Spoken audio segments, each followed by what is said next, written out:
800 साल से दरगाह है ख्वाजा अजमेरी की। नेहरू से लेकर जितने प्रधानमंत्री बने वो वहां पर चादर भिजाते हैं। आखिर क्यों इतनी नफरत पैदा कर दिए बीजेपी आरएसएस वाले मस्जिद दरगाहों के ताल्लुक से? प्रधानमंत्री नरेंद्र मोदी खुद चादर भिजाते हैं। अब बताइए उस पर क्या बोलेंगे वो? असुद्दीन ओवैसी साहब हमें लगता है गांजा फूंक करके बयान देते हैं। असुद्दीन ओवैसी जी खुद जो है न्याय से डरते हैं। इनके जो पूर्वजों के द्वारा किया गया मुगलों के द्वारा पाप है वो सामने आ रहा है। मुस्लिम कार्ड खेलते हैं, विक्टिम कार्ड खेलते हैं, तो उनके बात में कोई दम नहीं है। दूध का दूध, पानी का पानी होगा। अजमेर दरगाह के इस मामले पर AIMIM प्रमुख असदुद्दीन ओवैसी ने बड़ा बयान दिया है। उन्होंने प्लेसेस ऑफ वर्शिप एक्ट पर सवाल उठाते हुए भाजपा और RSS पर धार्मिक स्थलों के प्रति नफरत फैलाने का आरोप लगाया है। ओवैसी ने कहा है कि प्रधानमंत्री नरेंद्र मोदी और उनकी सरकार कानून के शासन को कमजोर कर रही है। उन्होंने इस मुद्दे को लोकतंत्र और न्यायिक प्रक्रियाओं के लिए खतरा बताया है। 800 साल से दरगाह है ख्वाजा अजमेरी की।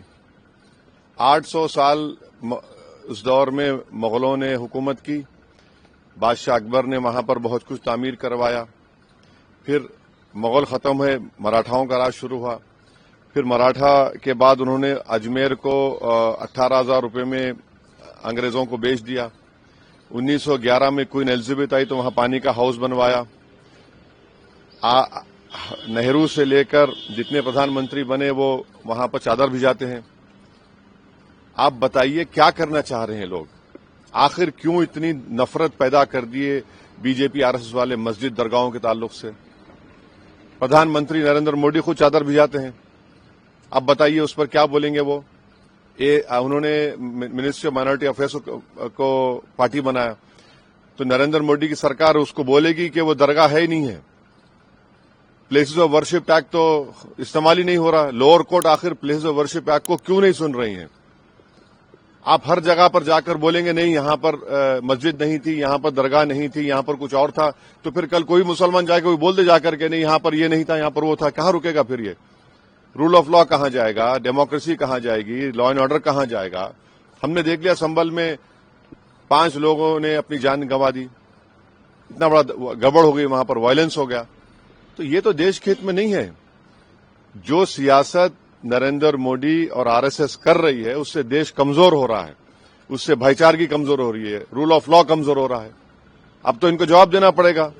ये जितने भी लोग हैं ये डायरेक्टली इनडायरेक्टली इनका ताल्लुक बीजेपी आरएसएस से है। उन्हीं के इशारों पर हरकत कर रहे हैं पूरा ये। बता दें कि अजमेर शरीफ दरगाह का मामला तुल पकड़ता जा रहा है। गुरुवार को AIMIM नेता असदुद्दीन ओवैसी ने अजमेर दरगाह शरीफ को लेकर PM मोदी और बीजेपी को घेरने की कोशिश की थी, जिस पर अब संत महासभा के राष्ट्रीय अध्यक्ष स्वामी चक्रपाणी महाराज की प्रतिक्रिया सामने आई है। उन्होंने ओवैसी को जमकर खरी खरी सुनाई है। PM मोदी भी महाचादर भेजते हैं। बीजेपी RSS ने मस्जिदों और दरगाहों को लेकर इतनी नफरत क्यों फैलाई है? निचली अदालतें पूजा स्थल पर अधिनियम सुनवाई क्यों नहीं कर रही हैं? इस तरह कानून का शासन और लोकतंत्र कहाँ जाएगा? यह सही नहीं है। देश के हित में काम करना चाहिए। मोदी और RSS की सरकार देश में कानून और शासन को कमजोर कर रही है। यह सब भाजपा और RSS के इशारों पर हो रहा है। नहीं, इस पे भाजपा और RSS कहाँ से आ गई?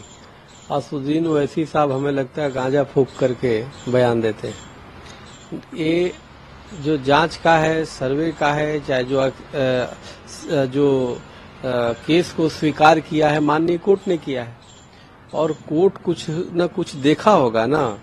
किसी का 50 साल से कब्जा है इसका मतलब ये नहीं कि वो चीजें उसका हो जाता है, क्योंकि मंदिर तो ऐसा स्थान है कि मंदिर हजारों साल पुराने अगर किसी का है तो उसमें देव की पूजा होगी, उसमें देवता की पूजा होगी, भगवान की पूजा होगी।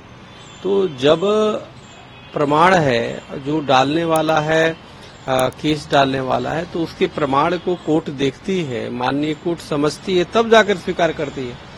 तो ये जो तुरंत सरकार को घेरने लगते हैं, संघ को घेरने लगते हैं, अरे भाई आपको रखनी है बात जाके कोर्ट में रखो।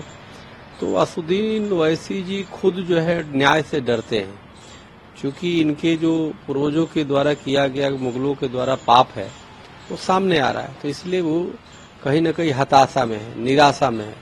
इसलिए वो मुस्लिम कार्ड खेलते हैं, विक्टिम कार्ड खेलते हैं, तो उनके बात में कोई दम नहीं है। दूध का दूध, पानी का पानी होगा। न्याय यहाँ मिलेगा।